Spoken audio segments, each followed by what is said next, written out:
Bonjour à tous et bienvenue dans notre studio vidéo du groupe Nice Matin pour Territoire Éco. Territoire Éco, c'est une grande première, une émission entièrement consacrée à l'économie de nos territoires. Une émission que nous vous proposerons chaque mois en partenariat avec l'UPE 06 et nos confrères du journal Tribune Côte d'Azur.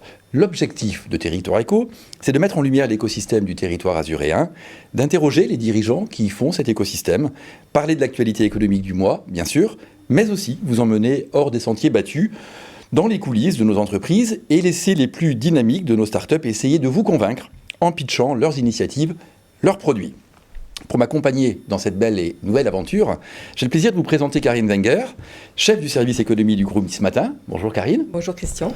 Mais aussi Isabelle Ozias. Bonjour Isabelle, vous êtes la rédactrice en chef du journal Tribuca, Tribune Côte d'Azur, que nous sommes ravis d'accueillir parmi nous désormais chaque mois pour cette belle alliance de la presse qui va, on l'espère en tout cas, valoriser l'économie du territoire. Territoire Éco, c'est parti.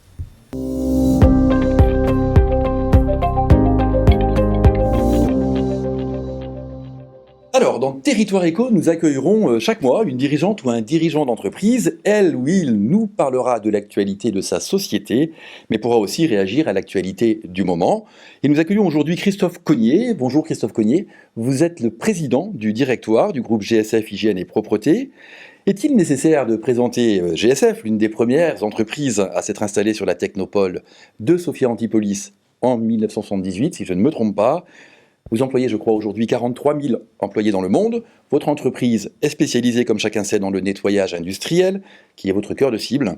Mais vous êtes aussi à la tête d'une entreprise qui pivote et se diversifie vers des offres de conciergerie, par exemple, ou de livraison de colis. Dans ce contexte de réforme des retraites, Christophe Cognier, il nous a paru opportun de donner la parole à un dirigeant confronté à la problématique de la pénibilité du travail, que vos agents connaissent particulièrement sur le terrain et à laquelle on vous sait très sensible. Et pour vous interroger, Monsieur Cognier, aujourd'hui, Karine Wenger, donc comme je l'ai dit, notre chef du service économie à Nice Matin, et Isabelle Ozias, la rédactrice en chef de Tribune Côte d'Azur. Eh bien, mesdames, c'est à vous pour cette grande première de la grande interview. Christophe Cognier, bonjour. Horaires Bonjour. décalés, fragmentés, des produits de nettoyage qui sont parfois nocifs, des postures et des charges lourdes. Le secteur du nettoyage est malheureusement très connu pour être compliqué. Est-ce que faire le ménage jusqu'à 64 ans est envisageable selon vous? Écoutez, évidemment, c'est une activité très ancienne, très connue, indispensable dans tous les domaines de l'économie, l'hygiène, la propreté, qui a été particulièrement mise à l'honneur il y a encore quelques mois à travers cet épisode Covid que nous avons tous traversé. Merci de mettre en exergue effectivement, je dirais, la dimension particulière de ce métier, compte tenu de ses horaires, parfois effectivement d'une certaine pénibilité, un travail qui est physique, des horaires fragmentés, des contraintes physiques, pas systématiques, mais dans pas mal de situations. Et effectivement, une attention bien évidemment particulière à l'actualité concernant ce débat sur les retraites, qui se pose à pas mal de professions. Et encore une fois, on est très attentif au-delà de tout ce que l'entreprise fait depuis toujours pour essayer d'accompagner, de soulager au maximum, de limiter ces contraintes auprès de nos équipes, bien évidemment. Il y a eu débat, et il y a débat au niveau de nos équipes, au niveau du management, sur l'avenir, évidemment, de cette réforme. Donc, vous êtes en train de travailler sur le problème. Est-ce que GSF, qui emploie ici 1800 salariés, quelle est la proportion d'emplois partiels ici dans votre entreprise? Oui, alors GSF sur la région, c'est effectivement à peu près 2000 emplois, dont plus de 350 désormais sur le siège social à Sophia Antipolis, comme ça a été souligné. C'est d'une façon générale à peu près 2/3 d'emplois qui sont à temps partiel. Et donc, je le soulignais, les conséquences d'horaires fractionnés parfois. Alors, nous menons des actions en collaboration avec nos clients pour essayer de limiter, à travers notamment des prestations qui puissent se dérouler en continu, c'est-à-dire éviter ces horaires tôt le matin, tard le soir, qui effectivement peuvent générer à terme des conséquences et de la pénibilité. Pour en revenir un petit peu à cette notion Oui. de management, vous en avez parlé en interne avec vos salariés? Oui. Enfin, on en parle, je dirais, au quotidien, des conséquences de la pénibilité. Hein. Depuis toujours, GSF s'est distingué par son souci je dirais, d'être attentif aux conditions de travail. Hein. On parle de qualité de vie au travail, mais je préfère parler avant tout de conditions de travail dans les métiers que sont les nôtres, en mécanisant, en formant le mieux possible, pour accompagner nos collaborateurs dans une exigence de résultat qui est attendue par nos clients et pour laquelle il existe des solutions. Un des thèmes, évidemment, de notre activité, vous le savez, et particulièrement depuis l'après-Covid, c'est de trouver un personnel, trouver des collaborateurs qui puissent être fiables, fidèles à l'entreprise, même si le travail est considéré comme pénible. Et bien évidemment, on parle donc d'attractivité, finalement. On le voit dans la restauration, on le voit dans les métiers de service. C'est un véritable enjeu qui dit formation, qui dit investissement dans l'accompagnement de ces équipes. Eh bien, écoutez, oui, ça fait partie des sujets que nos managers intègrent pleinement, de façon à ce qu'on puisse, encore une fois, obtenir de nos équipes un engagement dans la durée, une fidélité, et si vous ne prenez pas soin de vos collaborateurs, ils vous quittent. On va très concrètement. On va reparler des tensions de recrutement, mais là, oui. Vraiment, sur cette réforme des retraites, quel ressenti dans une entreprise comme la vôtre, voilà, 1800 salariés sur un département, sur un site. Comment vous l'avez ressenti ? Est-ce que vos équipes de management en ont discuté avec ces salariés vraiment sur la retraite, sur la réforme ? Ou non, je pense que le sujet, bien évidemment, traverse tous les métiers, toutes les strates je dirais, des employés, que ce soit le management, que ce soit les employés d'exécution. Je pense que le sujet qui est débattu aujourd'hui à foison dans toutes les émissions à de multiples dimensions, on est plus, nous, attachés et pas depuis simplement ce débat sur la retraite, mais depuis longtemps, encore une fois, à accompagner le mieux possible ses collaborateurs. On intervient au niveau de notre fédération, corporation, pour justement travailler à faire reconnaître, dans certains cas, cette pénibilité. Encore une fois, elle est diverse selon on dit les métiers de la propreté, les métiers du service. Quelqu'un qui va faire de la désinfection en journée dans ses locaux n'aura pas du tout le même niveau de pénibilité que quelqu'un qui travaille la nuit dans un aéroport ou à décharger des bagages, comme on le fait à l'aéroport de Nice. Vous voyez, la manutention bagages qui est un travail très physique. Donc il faut pas être systématique, mais bien regarder comment chaque corporation, chaque profession va traiter ce sujet. Il n'est pas nouveau pour nous, mais c'est peut-être l'occasion, à travers le débat actuel, et on espère que le gouvernement et les organisations syndicales travailleront ensemble justement à aboutir avec notre fédération à une analyse intelligente de ce sujet qui est un vrai sujet de société. Est-ce que la réforme des retraites et la situation qu'on connaît actuellement a crispé un peu la relation entre le patronat, le patron que vous êtes, et les syndicats ? Comment vous le ressentez-vous dans votre propre entreprise ? Il n'y a pas eu d'impact à chaud. De conséquences à chaud, de débrayage dans nos équipes. Alors, je pense que c'est lié aussi à la qualité de relation de nos managers de terrain avec nos équipes.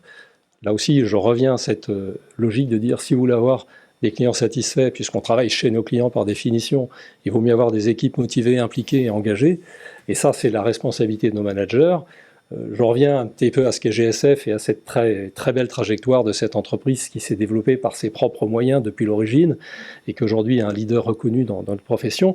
Ça tient particulièrement du fait que nous avons justement depuis l'origine cette démarche d'attention, d'accompagnement d'un métier, d'équipe dans un métier qui est reconnu depuis toujours comme exigeant physiquement, exigeant en termes de conditions de travail. Et le fait que nous n'ayons pas aujourd'hui, jusqu'à preuve du contraire, de manifestations, d'exaspération ou de colère, comme on peut l'entendre aujourd'hui dans pas mal de domaines, tient du fait de la qualité des relations que nous pouvons avoir. Le bon dialogue social que vous avez en interne. Un bon niveau de collaboration que nous pouvons avoir avec nos équipes, que vérifient nos clients d'ailleurs. Alors tout ça repose sur une chose, c'est la ressource humaine. Absolument. On connaît les difficultés de recrutement sur toutes les filières. Oui. Comment vous faites chez GSF pour vous rendre attractif ? Alors, il y a beaucoup de choses qui nous permettent de limiter le risque d'attrition, comme on dit, de collaborateurs. Il faut bien les accueillir, il faut bien les recruter. Il faut bien les accompagner à travers la formation.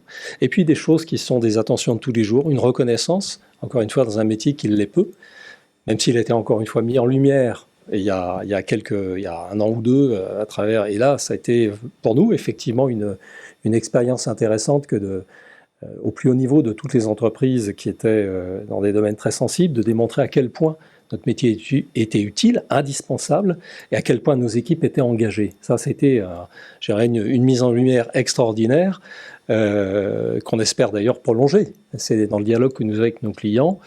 Mais pour revenir à votre question sur l'attractivité, elle est limitée, et donc forcément, nous devons démultiplier toutes les initiatives et toutes les solutions possibles pour capter de nouveaux collaborateurs, pour leur donner envie de faire un métier qui est un vrai métier, et donc les accompagner dans cette dimension la plus professionnelle possible, avec des attentions de reconnaissance, de management.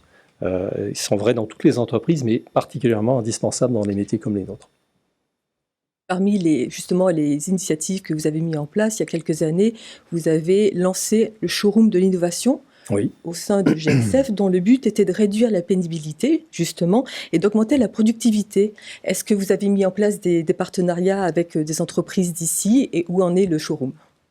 Effectivement, c'est parfois difficile de mettre en lumière les innovations qui peuvent exister dans nos activités. On parle de cobotique aujourd'hui de plus en plus, on parle de nettoyage à l'usage avec des capteurs qui permettent de mieux intervenir, amélioration dans différentes situations.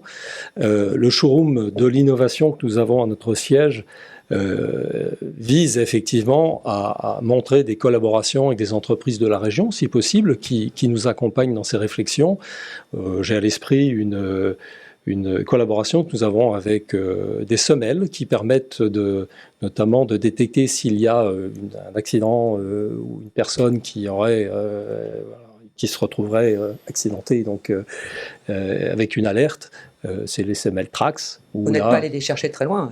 Ils étaient à Sofia, et effectivement, assez naturellement, on a travaillé ensemble à développer cette innovation on est très attentif à la santé et la sécurité de nos collaborateurs, qui vient s'inscrire dans cette démarche de facilitation, de mise en place de solutions.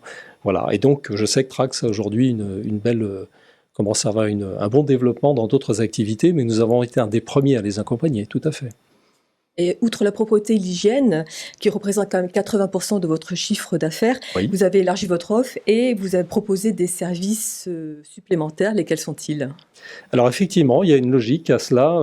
Lorsque nous intervenons au quotidien chez nos clients avec un management qui est présent sur site, assez naturellement aujourd'hui, peut-être encore plus qu'hier, il y a une volonté de nos clients de nous confier des prestations de services aux usagers, aux occupants des bureaux. Et nos équipes sont de plus en plus formées et à même d'apporter ces solutions de services sur site, comme l'on dit. Alors effectivement, c'est des choses assez simples. La gestion déléguée des déchets sur site en est un exemple très, très évident, puisqu'on est au cœur de l'action, si je puis dire, sur les sites de nos clients, que ce soit des sites tertiaires ou industriels, avec des contraintes de plus en plus lourdes pour nos clients dans ce domaine. Donc, nous avons une réponse à cela. Vous avez tout à l'heure évoqué des prestations dans le domaine de la conciergerie, de la petite manutention, de ce qu'on appelait les travaux de factotum, tous les petits irritants finalement du quotidien dans une entreprise où on sait pas, où on n'a pas vocation à faire intervenir un spécialiste en électricité ou en plomberie. Eh bien, toutes ces solutions de petits services, elles ont une nature à nous être confiées, et on voit dans ce domaine effectivement de plus en plus d'activités en croissance.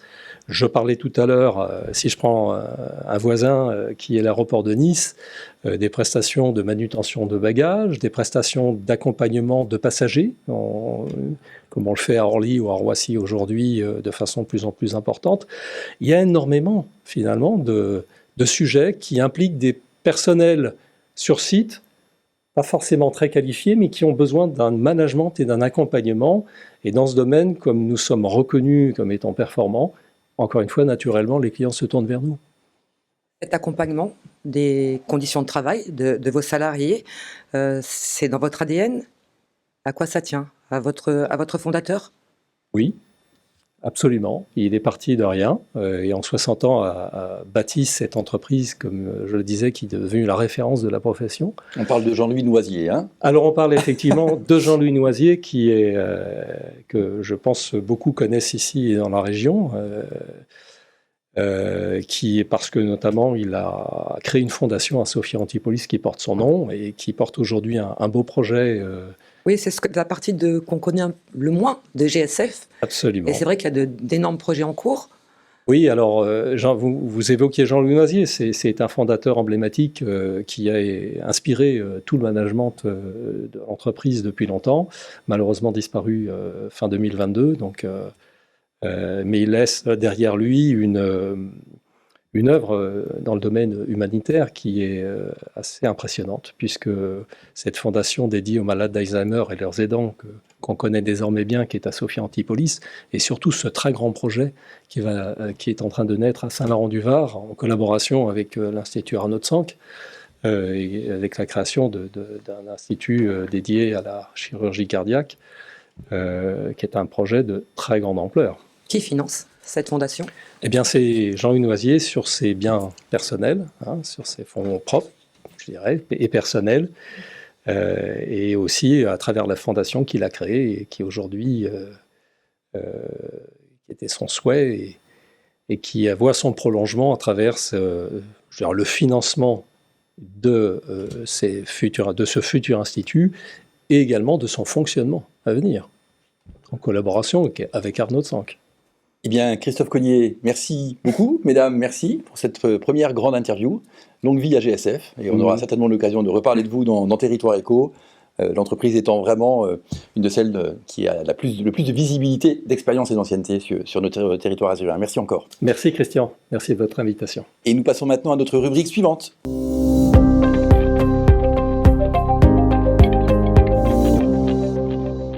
Alors, Karine et Isabelle, vous allez maintenant nous décrypter avec le mordant et le talent que l'on vous connaît, l'actualité économique du mois. Ça s'appelle le Journal de l'Écho et on commence par vos bonnes nouvelles du mois. Effectivement, Christian, carton plein pour le MIPIM à Cannes pour sa 33e édition. Le salon de l'immobilier dédié aux professionnels a retrouvé ses niveaux d'avant-crise avec 23 000 visiteurs venus de 90 pays autour d'un thème, la décarbonation. Oui, c'était le bon timing pour Christophe Courtin, que l'on sait opportuniste, qui a profité de ce rendez-vous majeur de l'immobilier d'entreprise tertiaire à Cannes pour inaugurer 2 espaces de coworking d'un coup, un sur Centrium à Sophia Antipolis, un sur Nice Aéroport. Pour rappel, Flexo, c'est une enseigne du groupe Courtin et qui multiplie les sites de flex office pour travailleurs nomades du 21e siècle. Alors parlons un petit peu maintenant de la vie des entreprises, mesdames. La vie des entreprises, et c'est donc un bel exemple de collaboratif dans l'industrie cette fois, avec l'annonce d'un salon IBT pour industrie, bâtiment et tech. Il aura lieu le 12 octobre à l'Alliance Riviera, et avec le soutien de la CCI et de l'UPE06. Et c'est la toute première fois que 3 grandes filières de notre département seront associées, la métallurgie, la parfumerie et le BTP. À noter aussi dans vos agendas la date des entrepreneuriales, le salon des services à l'entreprise qui aura lieu le 7 décembre à l'Alliance Riviera de Nice. Voilà, et on passe aux super bonnes nouvelles avec une levée de fonds à 10 millions d'euros. Elle est signée par Icote, la Grassoise, spécialiste des composants biosourcés pour peinture et vernis. Donc à booster le développement à l'international pour Olivier Choulet, son fondateur, qui voudrait bien s'incruster en Europe d'abord, et puis après aux États-Unis, et pourquoi pas en Chine. Le marché chinois. Karine.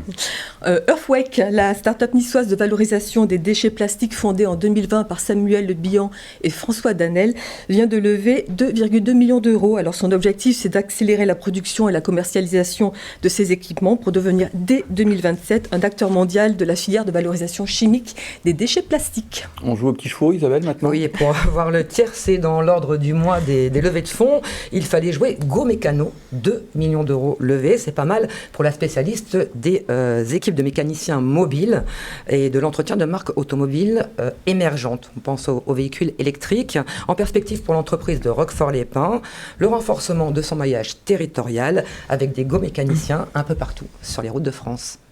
On passe à FlexFuel Energy Development. C'est une spécialiste de la dépollution moteur et des énergies de carburant. On pense notamment au boîtier E85, au bioéthanol. Donc la start-up de Sophia Antipolis se renforce à l'international. Elle vient d'ouvrir un bureau en Chine qui lui permettra de travailler avec les institutions et les gouvernements locaux, mais avec aussi le secteur automobile, avec une particularité sur les véhicules utilitaires légers et les poids lourds. Et elle a également traversé l'Atlantique puisqu'elle va commercialiser l'ensemble de sa gamme de technologies à l'hydrogène aux États-Unis. États-Unis, Chine, l'un ne va plus sans l'autre. Hein. Voilà. Isabelle, on reste dans les transports. Et transport encore avec le partenariat de luxe conclu par la monégasque l'Aneva. Elle est experte sur le rétrofit des bateaux. Alors le rétrofit, c'est tout l'art de remplacer des pièces et des technos vieillissantes par d'autres pièces augmentées et neuves. C'est avec les mythiques Riva que l'Aneva va conclure ce partenariat. Elle s'est accoquinée pour ce faire au groupe italien Bellini Nautica, qui est spécialiste de la restauration de ces canaux vintage. S'il faut tester le nouveau Riva, je prends. Nous aussi, on t'accompagne. Karine, le big up, c'est pour qui? Un big up à Pierre Ippolito, qui figure à la 48e place du classement Choiseul 100. Alors le Choiseul 100, c'est un classement national qui met en lumière les dirigeants de moins de 40 ans, les plus prometteurs, que ce soit par leur activité ou leur expertise, qui jouent déjà ou qui sont appelés à jouer un rôle majeur dans l'économie française. Pierre Ippolito est le directeur général du groupe familial du même nom et il est aussi depuis près d'1 an le président de l'Union pour l'entreprise 06, l'UPE. Tout ça, c'est l'actualité réjouissante du mois, mais il y a aussi quelques petites mauvaises nouvelles. Allons-y, Karine. Alors, si la progression des cessations de paiement en région sud est inférieure à la moyenne nationale qui dépasse les 50%, elles sont néanmoins en hausse de 36% dans les TPE et de 60,6% dans les entreprises de 10 à 40 salariés. Et nous parlions de Pierre Ippolito tout à l'heure. C'est lui, en tant que président du MEDEF et de l'UPE 06 cette fois, qui a sonné l'alerte. Moins 7% sur le chiffre des réservations pour Cannes dans les semaines à venir. Ça, c'est la conséquence des grèves et peut-être aussi du sentiment d'insécurité renvoyé par les médias sur la clientèle étrangère. Et ça, c'est pas du tout bon signe. Et pour terminer, cette bad rubrique, eh bien non. Nice ne sera pas la capitale européenne de la culture en 2028. La nouvelle est tombée en début de mois. Reste en lice Clermont-Ferrand, Rouen, Montpellier et Bourges.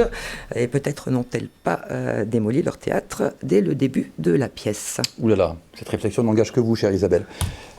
Une indiscrétion peut-être maintenant. Une indiscrétion toujours. Alors toute petite, elle sera confirmée dans les jours qui viennent, mais elle a de quoi mettre du baume au cœur à tout notre écosystème. Le chiffre d'affaires des entreprises de la région Sud-PACA toise au dernier pointage à 331 milliards d'euros. Je regarde bien mon papier pour ne pas faire d'erreur. C'est plus 18% sur un an et ça, c'est pas si mal en temps de crise. Oui, c'est plus que pas mal. Place maintenant à vos coups de cœur, mesdames, et à vos coups de gueule, bien sûr. En fait, qu'est-ce qui vous a fait réagir le mois dernier, Karine? On commence par vous. Je commence par mon coup de cœur qui revient à la start-up de Mandelieu-la-Napoule, Polystock, qui a remporté il y a quelques jours le prix Change the World des trophées de l'hypercroissance. Alors pourquoi Change the World? Parce que le fondateur de Polystock, Stéphane Azikian, se bat pour préserver les milieux aquatiques. Il a donc développé des filets et des barrages flottants qui retiennent les déchets. Alors ce qui me touche dans son histoire, c'est que personne, mais absolument personne ne voulait de ces solutions et il s'est entêté, tant et si bien que désormais ce sont 520 filets et quelques 800 paniers qui sont déjà installés en France qui ont retenu 450 tonnes de déchets. Alors certes, ce n'est qu'une goutte d'eau dans l'océan, mais c'est une goutte d'eau qui fait du bien au monde du silence. C'est beau ce que vous venez de nous dire et on reconnaît bien votre fibre écologie. Isabelle, alors vous, votre coup de cœur, il est plus terre à terre. Voilà, ouais, moi c'est de l'écologie très terre à terre, très sensorielle aussi. Il s'agit d'un lieu encore un petit peu confidentiel sur Sophia Antipolis. Connaissez-vous la villa des Amandiers? Non. Peut-être pas. C'est à côté d'Amadeus, donc un quartier quand même hyper fréquenté. Et c'est là que Philippe Bardet, le cofondateur du groupe ACRI, c'est un groupe spécialisé dans la récolte de données spatiales et terrestres, a décidé d'ouvrir un restaurant en lieu et place, décidément, du siège de la boîte. Et ça marche, ça fonctionne à bloc. Tout Sophia vient manger chez ACRI à la Villa des Amandiers. Tous les midis, en mangeant sain et gourmand. Dernière idée en date, ouvrir les lieux pour en faire un coworking toute la journée avec Wi-Fi et café garanti par ACRI. Alors avant d'aller y coworker, on ira y déjeuner.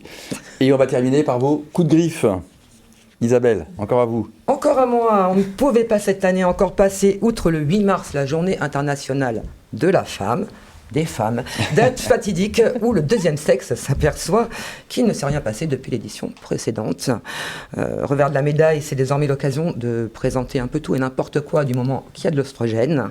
Les femmes, elles revendiquent en priorité un traitement de salaire égal. Et c'est pas gagné, on en est toujours au même point, elles ne l'obtiennent pas. Karine, toujours sur les femmes ? Oui, je rebondis sur ce que vous venez de dire, Isabelle, et je vais relayer l'agacement de Céline Molière, la très rock'n'roll fondatrice de l'enseigne niçoise, de cookie niçoise, Emily and the Cool Kids. Alors, elle a subi encore récemment des remarques sexistes, elle l'a fait savoir dans un post LinkedIn. Ça s'est passé au salon de la franchise, et où était présent donc Emily and the Cool Kids, et Céline Molière a entendu « Ah, je ne vois que vous êtes que des filles sur ce stand, j'imagine que vous bossez dans le marketing ?» Il y a encore du chemin à faire. Oui, un long chemin à faire, en effet. Merci beaucoup à toutes les deux pour ce premier journal de l'écho. Et nous passons maintenant à notre séquence suivante.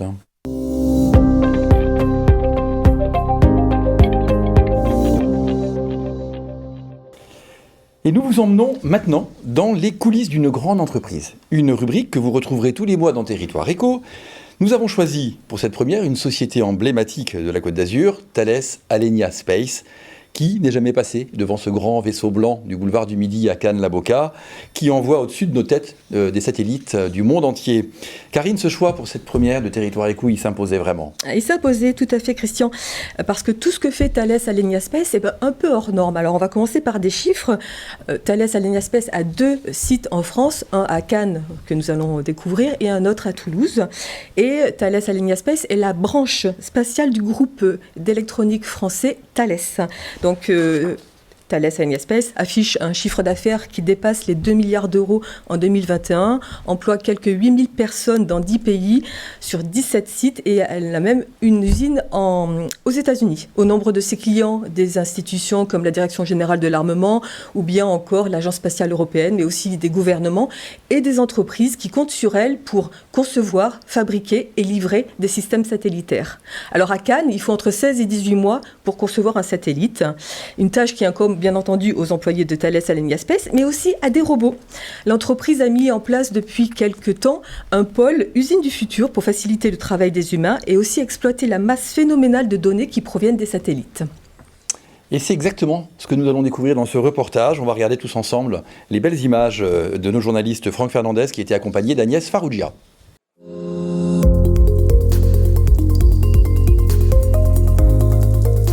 Nous sommes aujourd'hui sur le site de Cannes. Thales Alenia Space est aujourd'hui responsable des activités spatiales pour Thales. Ces activités spatiales sont des activités essentiellement liées aux activités satellites, donc des satellites de télécommunication, des satellites d'observation, mais aussi des constellations. Nous avons des enjeux aujourd'hui très forts sur le marché de pouvoir produire plus vite et avec une meilleure qualité. C'est pour ça que nous mettons en place une transformation digitale. Dans cette transformation digitale, nous avons un axe fort qui est l'industrie du futur. Et cette industrie du futur, aujourd'hui, passe par un certain nombre de nouveaux produits, de nouveaux sujets, comme la robotique. Cette robotique est vraiment très importante pour améliorer la productivité de nos satellites.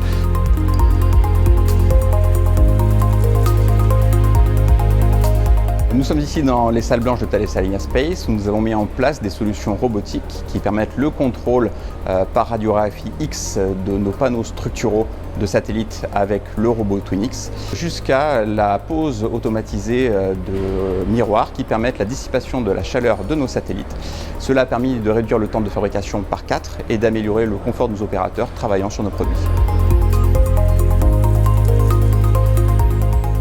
Vous êtes ici devant le satellite Satria qui a été fabriqué à Cannes à partir de 2 panneaux qui ont été contrôlés par les robots qui sont installés dans notre usine. Ce satellite va être bientôt lancé. Sa fonction primaire est de diffuser Internet sur toutes les îles, les milliers d'îles que compose l'Indonésie et permettra à la population indonésienne d'avoir accès à tous les services Internet. Et aujourd'hui, ces enjeux sont toujours de plus en plus forts sur le marché. C'est pour ça que nous devons aller plus loin que cette robotique avec de nouveaux axes, et notamment l'intelligence artificielle et la data, qui vont être des axes essentiels de demain parce que les satellites produisent de plus en plus de données et nous avons besoin de valoriser ces données au sein de notre entreprise. Des images impressionnantes, merci encore à Franck Fernandez qui les a réalisées, et vraiment un très joli reportage que vous pourrez retrouver dans notre supplément éco du lundi sous la plume de l'excellente Agnès Farrugia, journaliste du service éco de 10 matin. Et bien pour terminer cette première émission de Territoire Éco, place à une séquence que je suis sûr vous allez adorer.